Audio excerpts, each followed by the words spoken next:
Sejam bem-vindos à viagem ao desconhecido. Eu sou a Clara Paula. Hoje eu trouxe para vocês uma coletânea de contos de terror e lendas urbanas. Vamos à primeira lenda urbana, o policial. Irei contá-la em primeira pessoa para ficar melhor. Já fazia alguns anos que eu havia me mudado para um grande conjunto de apartamentos. O meu prédio era demasiadamente grande e populoso, com 10 andares, sendo que eu morava no 8º. O apartamento ficava em uma região ruim da cidade, meio violenta, e muitas pessoas que moravam no meu prédio tinham um caráter um tanto quanto duvidoso. Por isso nunca fiz amizades e prometi para mim mesmo que assim que minha situação financeira melhorasse, eu iria me mudar. Em uma sexta-feira, após um dia árduo de trabalho, eu estava me sentindo exausto. Assim que entrei no prédio, apertei o botão para chamar o elevador, torcendo para que ele não demorasse muito. Por sorte, isso não ocorreu. E assim que as portas do elevador se abriram, um homem estava lá dentro. Ele se vestia com um casaco comprido e um chapéu escondia parte de seu rosto e de seus olhos. "Boa tarde", eu disse, tentando ser educado. Porém, o homem não me respondeu, saindo apressadamente do elevador e esbarrando em mim. Maldito idiota, pensei comigo mesmo. Entrei no elevador, subi até o meu andar e, chegando em minha casa, fui diretamente para o banheiro. Eu lavava as mãos quando percebi no espelho que havia uma mancha escura na manga de minha camisa. Examinei de perto e aquilo me parecia ser sangue. Um calafrio percorreu a minha espinha, quando lembrei do homem que esbarrou em mim quando saiu do elevador. Uma tontura ainda mais forte se abateu sobre mim, e tirei a camisa apressadamente, jogando a peça diretamente no lixo. Não dormi muito bem naquela noite. Felizmente, o dia seguinte era sábado, e eu poderia ficar até mais tarde na cama. Porém, logo cedo, naquela manhã de sábado, ouvi a campainha tocar. Quem poderia ser? Imaginei meio irritado por ter que levantar da minha cama quentinha. Olhei pelo olho mágico e havia um policial do lado de fora. "O que está acontecendo?", perguntei sem abrir a porta. "Sinto muito incomodá-lo, senhor", disse ele educadamente. "Eu queria lhe fazer algumas perguntas, pois houve um assassinato ontem à noite no apartamento ao lado do seu." "Desculpe, oficial, eu não vi nem ouvi nada." Menti para ele, lembrando do homem que saiu apressadamente do elevador. "Mas você pode ser capaz de nos ajudar", continuou o policial. "Você não viu alguém suspeito? Pode abrir ao menos a porta para conversarmos?" "Eu não estava em casa ontem à noite, desculpe." "Eu não posso ajudar." Menti novamente. "Tudo bem, senhor", respondeu o policial. "Obrigado pelo seu tempo." Continuei espiando pelo olho mágico, vendo o policial se afastar em direção ao elevador. Nos dias seguintes, fiquei muito nervoso. Meu vizinho foi assassinado. Este bairro era mesmo muito perigoso, e eu decidi que me mudaria neste mesmo momento. Porém, um sentimento de culpa me dominava.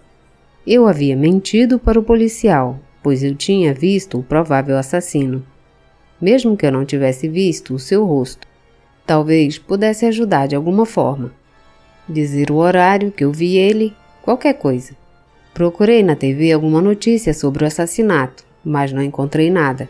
Jornais ou internet. Em uma manhã, eu estava indo trabalhar, saindo do meu apartamento e pensando se a polícia tinha conseguido descobrir o assassino, quando senti um cheiro horrível. Tive vontade de vomitar, e o cheiro parecia vir de um apartamento ao lado do meu. Fui direto reclamar com o síndico, e quando perguntei se o assassinato tinha sido resolvido, ele, para minha surpresa, disse que não tinha havido qualquer crime no edifício. Então o convenci a ir até o meu andar averiguar o cheiro forte. Arrombamos a porta do apartamento ao lado do meu, e, para nosso horror, encontramos meu vizinho morto, deitado em uma poça de sangue. O cheiro era insuportável e ele estava deitado lá há vários dias. Fim do relato. O próximo conto se chama A Noite. Era dia das bruxas. Márcia, uma garota de 12 anos, morava em um sítio com seus pais e seus 3 irmãos. Nesse dia, ela foi convidada para uma festa de Halloween. Já estava bem tarde e ela estava voltando da festa com sua amiga. A mesma pegou um ônibus e Márcia teve que continuar um grande percurso ainda a pé para chegar em casa. Uma menina de 12 anos voltando para casa sozinha em uma estrada deserta. Já fazia um tempo que ela estava andando. Era muito tarde, 1h30 da madrugada, quando Márcia sentiu uma pessoa andando atrás dela. Ela olhou para trás. Era um homem, bem alto, todo de preto. Ela só conseguia ver sua silhueta. Estava totalmente escuro. Ela pensou rápido e volta a andar, dessa vez mais depressa, e o homem sempre estava atrás dela, acompanhando seus passos. Depois de uma pequena perseguição, ela consegue chegar em sua casa, e o homem que a perseguia sumiu misteriosamente. Márcia entrou em sua casa sem fazer um barulhinho, pois seus irmãos já estavam dormindo. E se sua mãe acordasse, também iria dar uma bela bronca por chegar tarde. Foi direto para o quarto e se deitou na cama. Desesperada, cobriu sua cabeça e ficou quieta.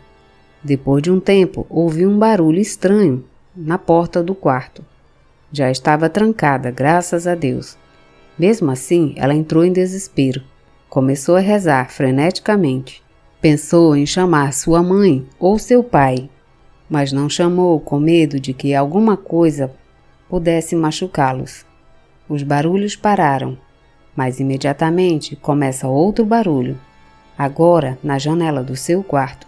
Bateram na janela diversas vezes, mas ela não foi louca de abrir. De tão cansada que estava, acabou dormindo, chorando e rezando. No dia seguinte, ela não contou nada para ninguém. Preferiu guardar em segredo e esquecer tudo. Bom, ela resolveu seguir adiante e sair com seus irmãos. Foram todos até o laguinho, que ficava atrás da casa. Chegando lá, eles se depararam com seu cachorro morto e com o sangue do mesmo estava escrito na parede: "A noite não é para crianças, e sim para os mortos." Fim do segundo conto. O próximo conto, A Mulher do Cemitério. Dizem que, em uma grande cidade brasileira, havia um cemitério que estava localizado em uma região central rodeada de grandes edifícios. Entediado, um grupo de adolescentes que morava por ali se reunia durante as noites no cemitério, pois além do local ser deserto, mantinha ainda um ar sombrio que dava medo. Talvez invadir aquele lugar durante as noites desse a impressão que estavam desafiando a sociedade, devido à religiosidade, e também aumentava a adrenalina, pelo medo que sentiam. Buscando tornar as noites mais excitantes, um deles sugeriu que fizesse apostas de quem conseguiria pegar mais cruzes das sepulturas. Todos aceitaram, e logo a ausência delas começou a ser percebida pelos frequentadores do cemitério. Em certa noite, o grupo se reunia no local, quando uma bela garota com grandes cabelos negros apareceu. A princípio, eles ficaram surpresos com a presença da mulher, mas logo começaram a conversar com ela, impressionados por sua beleza, e contaram sobre as apostas que faziam. A moça então fez um desafio. Perguntou quem teria coragem de pegar uma cruz que ficava em uma sepultura antiga, bem no centro do cemitério. Logo um rapaz se prontificou a fazê-lo. Sorrindo, a moça entregou uma rosa para ele e disse que daria um beijo no primeiro que trouxesse o objeto para ela. Cuidadosamente, o rapaz colocou a flor no bolso e correu em disparada pela escuridão, sendo seguido pelos demais.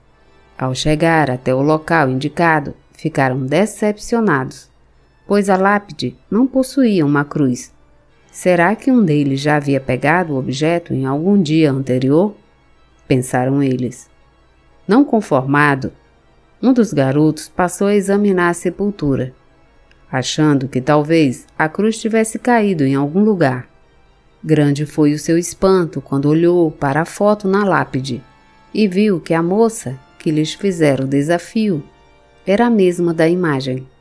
Seus cabelos se arrepiaram, seu corpo começou a tremer e ele mostrou a todos o que descobrira.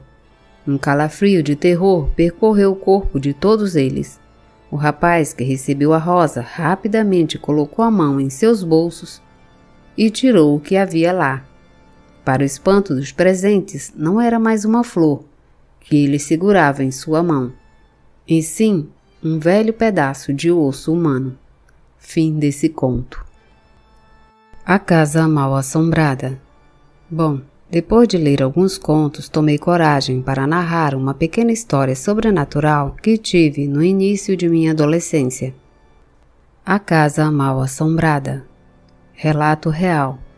Bom, depois de ler alguns contos, tomei coragem para narrar uma pequena experiência sobrenatural que tive no início de minha adolescência. O fato que passo a narrar é inteiramente verídico, porém a crença na sua verdade pode não ser aceita por todos. Era inverno e a nossa excitação era intensa. Estávamos nos mudando para uma nova casa, em uma cidade diferente da que havíamos morado nos últimos anos.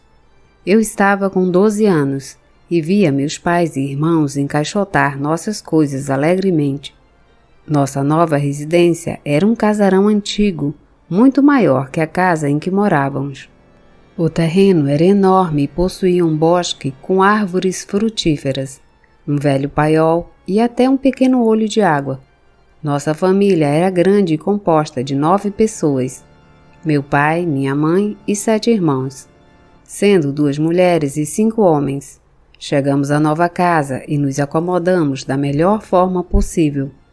Eu dividia o meu quarto com meu irmão mais novo e passávamos o dia brincando e explorando o local. Tudo ia bem em nossa nova residência, até o dia que começamos a ouvir sons estranhos. Do nosso quarto ouvi, no meio da noite, murmúrios, algo como leves sussurros que lembravam a voz de crianças brincando. Acordei meu irmão para que ele ouvisse aquilo. Ele despertou e também escutava o som de crianças brincando na nossa sala e no grande corredor que ligava os quartos. Em nossa família não existiam mais crianças que pudessem estar ali. Apavorados, nos abraçamos e ficamos ouvindo aqueles sussurros. A noite foi passando e aos poucos o som foi parando. E apesar do medo, adormecemos vencidos pelo sono. No dia seguinte, contamos a história para nossos pais e irmãos. Porém, todos disseram que havíamos sonhado e nada daquilo tinha sido real. Nas próximas noites, continuamos a ouvir os barulhos. Com o passar dos dias, os sons foram ficando mais altos, mais nítidos. Parecia que as crianças corriam pelo corredor, rindo e brincando. Às vezes, algumas batiam com as mãos na porta de nosso quarto, fazendo eu e meu irmão darmos pulos de susto. A madeira antiga rangia com os passos acelerados no corredor. Eu, sendo mais velho, tentava disfarçar o medo, para não assustar o meu irmão, que chorava sem parar. No corredor, ouvia-se as crianças rindo, gritando. A madeira do piso estalava com os pequenos passos das crianças. Tomado por uma súbita coragem, me dirigi até a porta e coloquei a mão na fechadura, com a intenção de abri-la. Porém, tapas e socos na madeira da porta extinguiram a minha valentia. Decidi olhar pela fechadura e ver o que estava acontecendo em nosso corredor. Me abaixei, tirei a chave e coloquei o olho no buraco. Então, vi um vulto negro e um assopro atingiu o meu olho, me trazendo arrepios na espinha. Tive calafrios. Nunca uma sensação havia dominado o meu corpo dessa forma. O terror era intenso. Corri para a cama e fiquei orando, pedindo que aquilo parasse. Os barulhos continuaram até o dia amanhecer, cessando com os primeiros raios de sol que iluminavam a casa.